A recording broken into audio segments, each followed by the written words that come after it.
I'm going to take the hardest conditionals and make them easy for you to understand in this video so you can speak advanced C1 English or C2 English. Topics such as the third conditional, mixed modals and mixed conditionals. By the end of this video, you'll be completely confident in using them.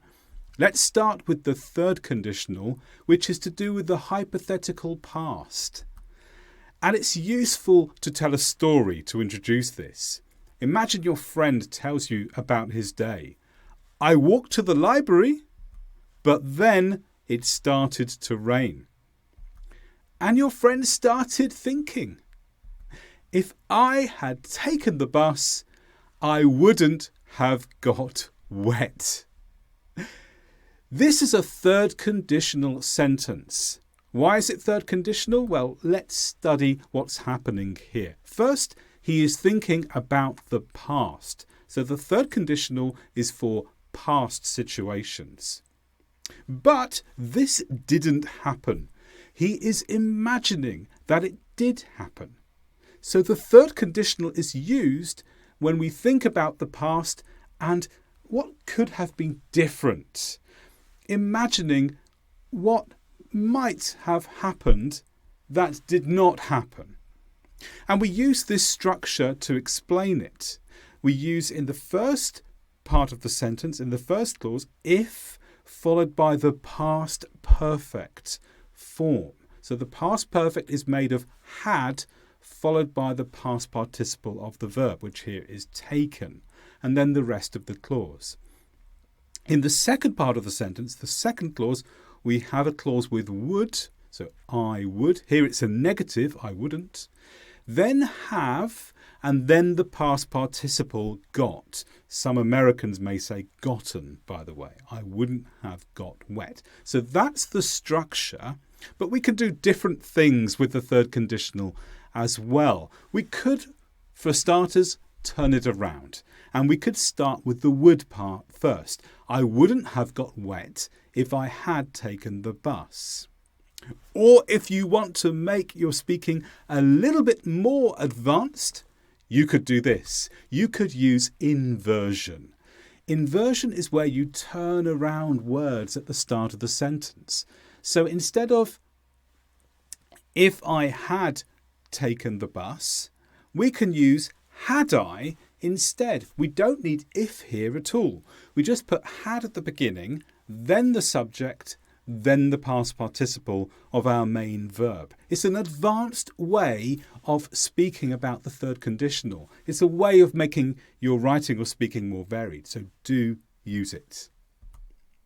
Let's move on to mixed modals, and this is where we think about whether we should be using could or should instead of would. The boy's story carries on. He tells you this: I walked to the cafe. I arrived at 5 o'clock. But of course there's a problem.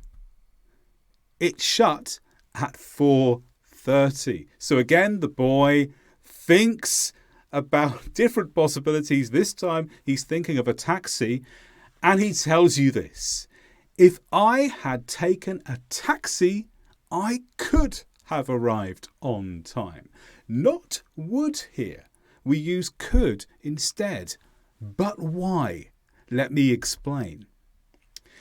This is a mixed third conditional in terms of the modals that we use here. So the choices we have are either to use would or could. Now, would introduces the likely outcome. Have a look at the pictures at the bottom here. Notice that the cafe shuts at 4:30. The bus arrives at 4, a long time before the cafe shuts. And the taxi arrives sometime between 4:20 and 4:40, depending on the traffic. So possibly before the cafe shuts, possibly after. Now, would introduces the likely outcome. So if we say, if I had taken the bus, I would have arrived on time, because it is likely that you would arrive on time with the bus, because the bus arrives 30 minutes before the cafe closes. What about if it's only possible? Not likely though. Well, here we could use could or might. This introduces the possible outcome. If I had taken the taxi, for example, I could have arrived on time. I'm not certain, but it's a possibility. So in this situation, would is not appropriate because we're not sure of the likely outcome. We need a word that describes the possible outcome. Could or might could both do this. But it's not just with the third conditional that we can mix our modals. We can also do this with the first conditional. And here we introduce another modal, should. And should can be used to give or introduce advice.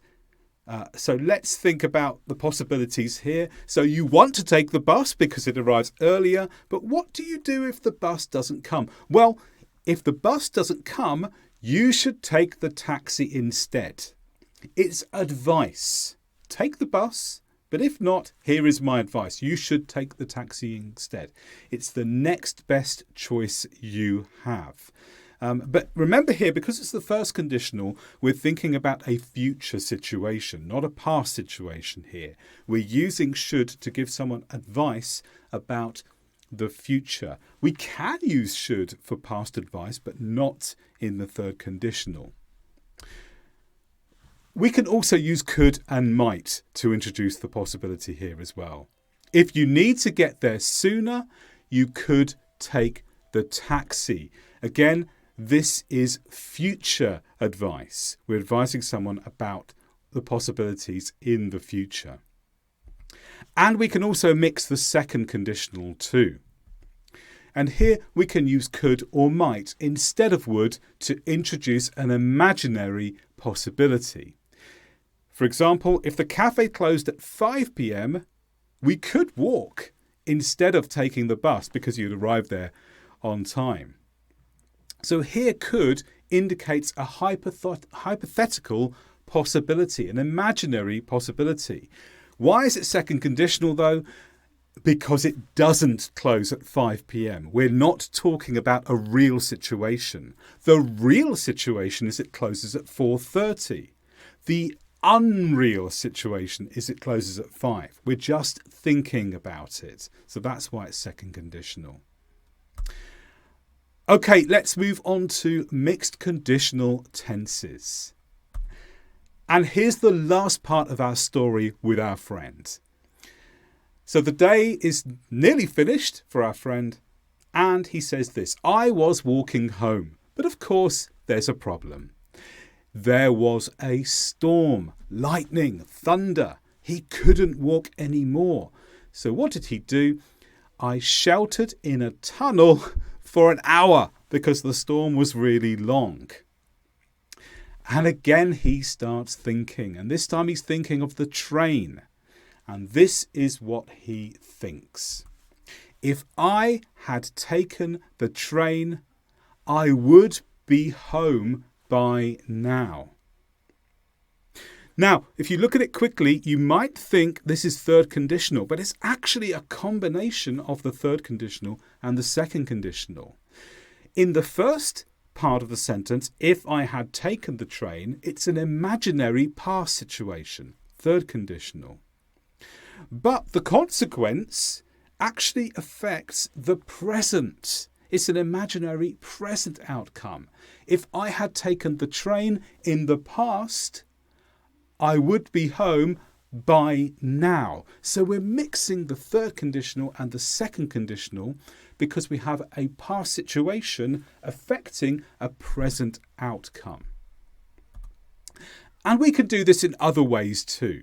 Look at this sentence here. If I lived nearer, I'm thinking about the boy again here. If I lived nearer, I would have phoned my parents and asked them to collect me. Now this is a slightly different combination of conditionals. Here, lived nearer refers to a permanent situation. So we use a present hypothetical verb. Now remember, For present hypothetical situations, we use the second conditional, which means using the past tense of the verb. Not the past perfect, just the past tense. Notice we say here, if I lived nearer. Not if I had lived nearer, because that would mean we lived nearer in the past, but we don't. That's not true now. To talk about now, we say, if I lived nearer. The outcome, though, is past. I would have phoned my parents. So do you see here we have a mixture of the second conditional for the present situation, in other words, a permanent situation. I lived nearer in the past, I lived nearer in the present, I live nearer in the future, something permanent. So we consider permanent situations to be present tense, therefore a present situation, therefore second conditional. If I lived nearer, that would have affected my past decision. I would have phoned my parents.